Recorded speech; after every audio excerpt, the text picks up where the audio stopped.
Dominic Suter was the head of Urban Moving Systems. This appears to be the base of operations for 2 white vans with the same rear license plates that were seen parked in the Doric Apartments near Patterson Plank Road and at Liberty State Park at the same time the first plane struck the North Tower of the World Trade Center.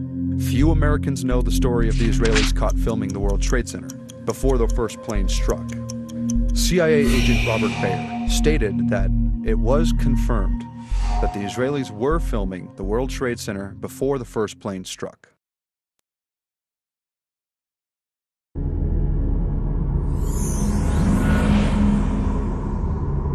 Someone mentioned in there that you had said something real quickly about someone should write a book about the white van. What did you mean by that? Well, there was an incident where there was a white van in New Jersey across from the World Trade Center, and 5 Israelis, probably Mossad, were giving the high five after the World Trade Center was hit. The investigation was taken away at the Justice Department from terrorism and put in national security, completely sealed off. You know, if you could look at it benignly, it was the Israelis stumbled across this, didn't believe it, or worse. I just don't know, but the parameters of people knew about this of 9/11 in advance are there, and they need to be investigated. Is it possible that these Mossad assets were in place in New Jersey in order to film the first hit? And there's actually a lot of reports that they were there set up before the first plane hit. They were set up before the first plane hit. So you can confirm that, that's true. Yeah, they were set up there before. Carl, what about this question of advanced knowledge of what was going to happen on 9/11? How clear are investigators that some Israeli agents may have known something? Well, it's very explosive information, obviously, and there's a great deal of evidence that they say they have collected, none of it necessarily conclusive. It's more when they put it all together. A bigger question, they say, is how could they not have known? Almost a direct quote, Brett.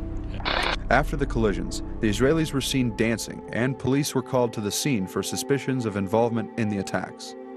The Israelis were seen jumping and cheering, taking pictures of themselves in front of the burning towers. I had my binoculars, and I could see the towers from my window. And this is where I'm looking.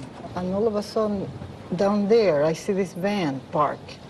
And I see 3 guys on top of the van. And I could see that they were like happy. You know, they didn't look shocked to me. You know, they didn't look shocked. I thought it was very strange. Amazingly enough, we have found the moving company where the 5 Israelis worked. Was this building being used as a front for some kind of Israeli intelligence operation that possibly was doing surveillance on the Arab American community? Were there men celebrating or slapping 5s or whatever? Some of the guys were kind of happy that, they were smiling. It wasn't like something, out of terror. And I think some of the people saw them up on the roof from that building over there and reported them to the police. We had received an all-points bulletin, and I just happened to see the van and, hollered over to my lieutenant. I think that could be the van. We checked it out, and it was.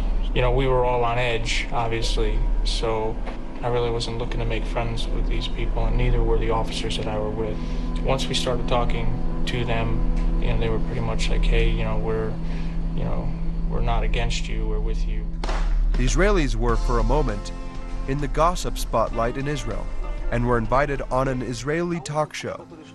And at that point, we were taken for another round of questioning, this time related to our allegedly being members of Mossad. The fact of the matter is, we are coming from a country that experiences terror daily.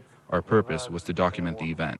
The 5 Israelis were detained for 10 weeks and finally deported on immigration violations after the FBI cleared them of any involvement in 9/11. The details of the Israelis who worked for the moving company were not well reported to the rest of the country, and little known is the stories of the vans which were stopped with explosives found in them, as well as vans which were reportedly blown up. Reports of vans packed with explosives were confirmed at the World Trade Center on September 11, 2001. Alluded to a report that there had been a van loaded with some explosives stopped near the George Washington Bridge. about earlier, we had heard that an FBI spokesperson said that there was a report on the George Washington Bridge, which is another facility which you folks are responsible for policing, a report that there had been a van stopped there that had explosives.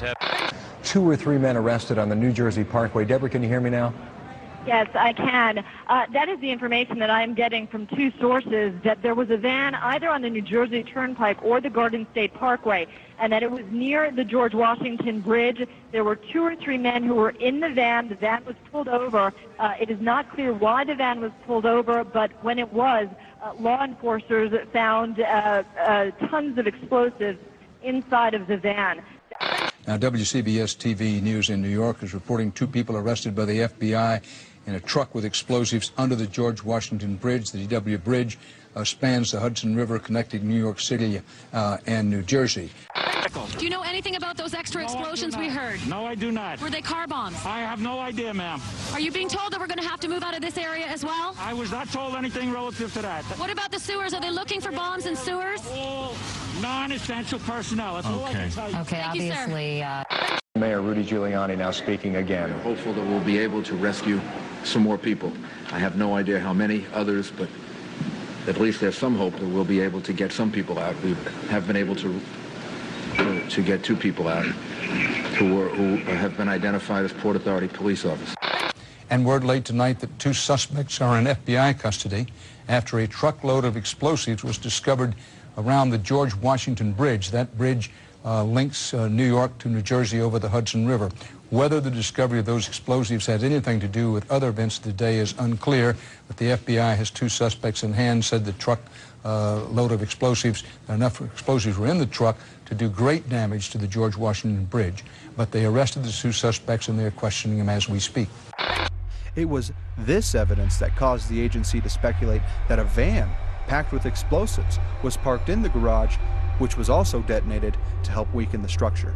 About a block and a half away from the site of where the explosion was. That area has just been evacuated because police have found what they describe as a suspicious device, and they fear that it might be something that could lead to another explosion. Obviously, there's a real sense of caution here on the part of police. I spoke with some police officials moments ago, Chris, and they told me that they have reason to believe that one of the explosions at the World Trade Center, aside from the ones that may have been caused by the impact of the plane with the building, may have been caused by a van that was parked in the building that may have had some type of explosive device in it. Joining me is Jack Kelly. Now, he is a foreign correspondent, war correspondent, and just came back from Israel. He has some information about these attacks. Jack, what can you tell us happened first in New York?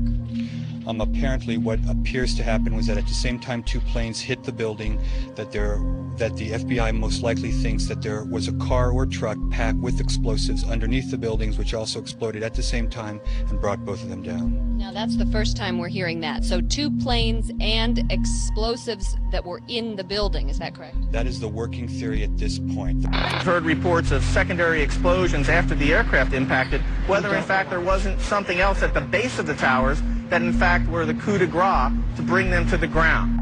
In the police radio recordings released to the public, reports of vans were confirmed. Good evening. The tapes offer a chilling record of terror and heroism. There were many calls like these. New York City Police 385. We have a white van. There's 3 guys in there. They look like Thomas Billions. They're going around a building. There's a minivan heading towards the Howard Tunnel. I seen the guy by Newark Airport mixing some drugs, and he has no street uniform on. He has what? He's dressed like an Arab. One officer reports a van actually exploding and his needing assistance. We have both suspects under K. We have the suspects who drove in the van exploded. We have both of them under K. Let's get some help over here. Now, I'm sending you here to shoot there. I just want to make sure you and your guys are all right over there, K. That's all. What's the location, right, K? Put them up. You know, we have both Neotrans driven that exploded. Is that correct?